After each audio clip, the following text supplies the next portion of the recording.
જય માતાજી મિત્રો, ડીજી કિચન વર્લ્ડમાં તમારું સ્વાગત છે. હું છું દર્શના ગોસ્વામી. આજે આપણે બનાવીશું ગુજરાતી ફેમસ બાજરાના લોટના મુઠિયા. તો ચાલો જોઈએ મુઠિયા બનાવવા માટે શું શું રેસીપીની જરૂર પડશે. સૌથી પહેલા બાજરાનો લોટ, થોડો ઘઉંનો લોટ એડ કરશું, લોટ છાશમાં બાંધશું અને ખમણેલી દૂધી, લસણ મરચાંની પેસ્ટ, કોથમરી, મીઠો લીમડો અને લીંબુ. ચાલો આપણે બાંધીએ હવે મુઠિયાનો લોટ.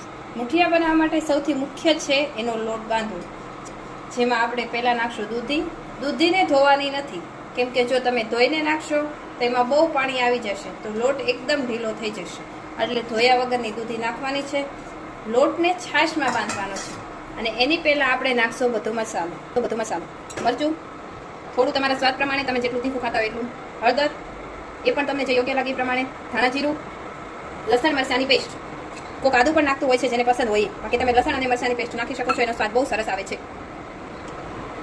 હવે આમાં એડ કરશું થોડો ઘઉંનો લોટ. ઘઉંનો લોટ એડ કરવાથી મુઠિયા એકદમ કાળા લાગતા નથી, જેનાથી મુઠિયા એકદમ તમને સરસ લાગે છે. એકલા બાજરાના લોટના બનાવશો તો મુઠિયા તમને કાળા લાગશે. ઘણા ચણાના લોટ પણ એડ કરતા હોય છે, પણ ચણાના લોટથી ચીકણા જેવા થઈ જતા હોય છે. હવે આપણે આમાં છાશથી ફટાફટ ચાલો લોટ બાંધી દઈએ. જો આપણો લોટ, મુઠિયાનો લોટ કઠણ હોવો જોઈએ. જો તમે ઢીલો રાખશો તો મુઠિયા ચીકણા થશે, એટલે આવો કઠણ લોટ તમારે બાંધવાનો છે. ચાલો હવે આપણે બનાવીએ મુઠિયા.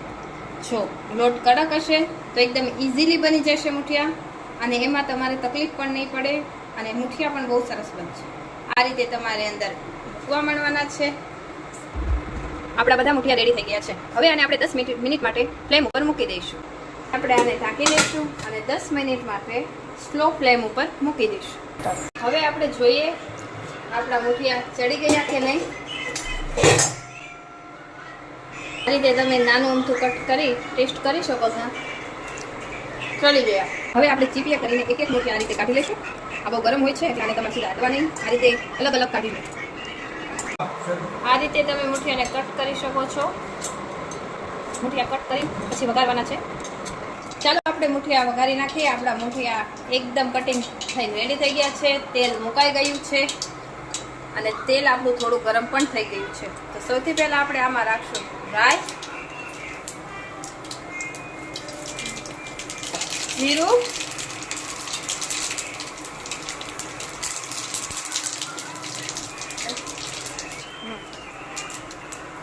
હિંગ, મીઠો લીમડો,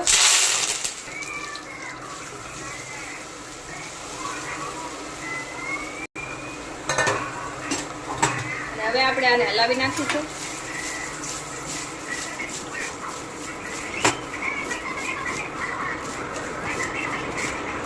હવે આપણે આમાં લીંબુ એડ કરશું. હવે આપણે આમાં ખાંડ એડ કરીશું. ખાંડ તમે જે રીતે ખાતા હોય તે એડ કરી શકો છો, જેવું તમે ગળું ખાવ તેમ. હવે આપણે આમાં કોથમીર એડ કરીશું. હવે આપણે મુઠિયા રેડી છે. તો ચાલો જમીએ બાજરાના લોટના મુઠિયા. મુઠિયાને તમે સોસ સાથે જમી શકો છો, એનો સ્વાદ બહુ સરસ આવે છે, સોસ અને મુઠિયા. તો ચાલો આપણે ડીશમાં રેડી કરીએ થોડાક મુઠિયા અને સોસ. તમે તાત્કાલિક જમતા હો તો તમે મુઠિયા અને સોસ યુઝ કરી શકો છો. મહેમાન આવે તો પણ તમે આપી શકો છો. આ રીતે જમવાની બહુ મજા આવશે. તો ચાલો જમીએ ગરમા ગરમ મુઠિયા અને સોસ.